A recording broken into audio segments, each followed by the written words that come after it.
There's an article out right now Hmm. about the Bengals. I'm reading here about how the Bengals have. There's three guys who are cut candidates for the Bengals, and I want to look at who they had down on this list because one of the guys who they say is a cut candidate is their edge rusher, Joseph Osai, who played at Texas. And I'm looking at the Bengals depth chart. Osai, is an interesting player, coach. He was a third round pick in the 2021 draft out of University of Texas, and he's an awesome athlete, 6'4", 265, almost ideal defensive end size. He's only 24. Um, but you look at Cincinnati's depth chart, man, they got Sam Hubbard and Trey Hendrickson up front. Those are their starting defensive ends.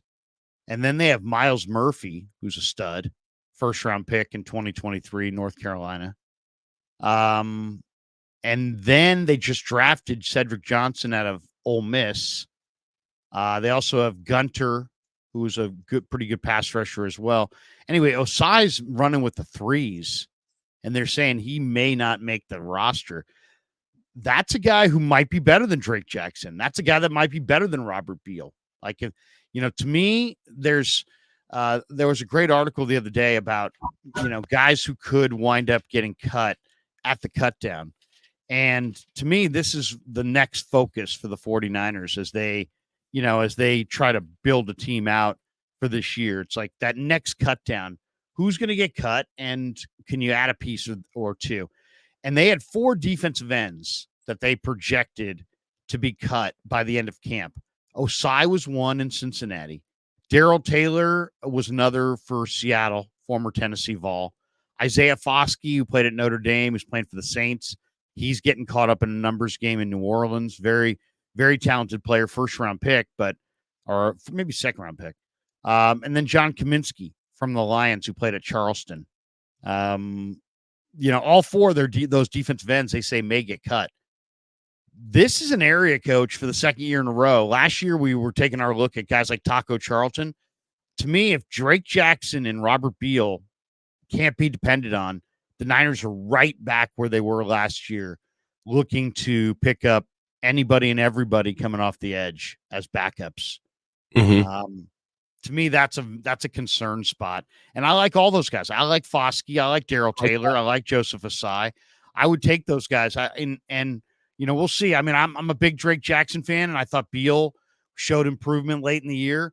But those two guys better show up really ready to roll. And since they've never really had any consistent production, it makes you wonder if they will. And if they don't, the Niners are going to be right where they were last year, looking for defensive linemen off the waiver wire. Yeah, I like Isaiah Foskey. I'm just giving Joseph Osai another look.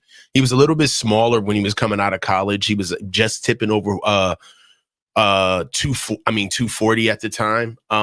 He's got I don't know, like there's a reason why. I think everybody's story is different. Context matters, right? And it'd be interesting to know exactly why these guys are on low. A third round pick in Joseph Osai, I'm kind of feeling like he deserves to be there. He just really hasn't gotten better since he's been in the league. Like, I remember him. So that's pretty much something that I don't know. There's a difference between getting depth and then there's a whole different ball game and just getting bodies, right? And we don't want just bodies. I mean, Right. Isaiah Foskey is an actually live position. I feel like he's actually a cap casualty where like they want to keep him, they just can't. I mean, they it's weird. I don't know what the Saints were thinking. I mean, coach, they drafted this kid. I mean, maybe they're unhappy with him because, I mean, if you look at their depth chart on defensive line, their starting defensive ends are Cam Jordan and Carl Granderson. Okay, so they've got an established duo there. Then they signed Chase Young away from the Niners. They drafted Peyton Turner out of Houston in the first round. They picked up Tanino Passanio from Kansas City. And they drafted Trajan Jeffcoat from Arkansas. Or they got him after the draft. And then they've got Foskey, who was a second-round pick last year. And they got Foskey running with the threes. They got Foskey, He's their third string left defensive end behind Granderson and Turner. We're talking about a guy who's 6'5", 270, very productive player. Played at De La Salle. He's a Bay Area kid. I mean, he showed up in Santa Clara at the Niners local pro day, and at the time I thought, well, maybe they really like this kid a lot because I mean they didn't have a high pick, and he was supposed to go late first round. He wound up going in the second, but if the Saints want to move off of Isaiah Foskey, that's the kind of guy that I'd be very interested in adding. Yeah, 100%. 6'5", 265, 4.5 speed. Was lightning quick coming out of Notre Dame. Second round pick. I would want to know exactly why they're trying to move on from him. I've been reading around about Isaiah Foskey. I believe that they just can't afford him for what they have going on right now on their team. But how they're drafting is interesting as well. But that would be a real depth piece where I feel like as long as I'm a little bit more lenient on pass rushers and D linemen for the simple fact that we have Coach Kasarik. Coach Kasarik has shown his weight in gold and what he can do with whatever we bring into the building. So it doesn't bode well for players when they don't respond because of how many times he's done this over and over again. So when you are looking at a Robert Beal, and I feel bad about Robert Beal Jr. because he just got here. You know what I'm saying? Like he just got here. So even throwing Robert Beal into the whole, like, where is our depth coming from conversation, it is a little unfair because Drake Jackson should be really getting all of this pressure right now. He was the year prior. Drake was a 22 second round pick. Beal was a 23 fifth round pick. Fifth round pick, exactly. And those two things are not the same. And Drake Jackson has been here long enough where, I mean, if we're still talking about issues where, I mean, big year for both those guys. Huge year. Drake couldn't stay on the field last year because he just wasn't in shape. And then I don't know what happened there because he had that one great game and then he played a few games. I thought then his knee didn't he have a knee issue? I think he had a knee problem. Yeah, he had a knee issue. And then we just didn't hear from him again. I think he had like 3 sacks in week 1. But his lack of upper body strength, I think, is kind of a real issue too. It is. He's not been able to keep his strength. He gets manhandled at the point of attack. He doesn't have strong hands. I mean, it's something that he needs to be able to rectify. And honestly, from a lineman standpoint, that's weight room, Larry. Not being strong enough is like akin to like a DB who isn't flexible enough or like you ain't quick enough. It's like, man, you better get your ass on them cones and get out there on that ladder. Like, what you doing this for? If you can't use your athleticism.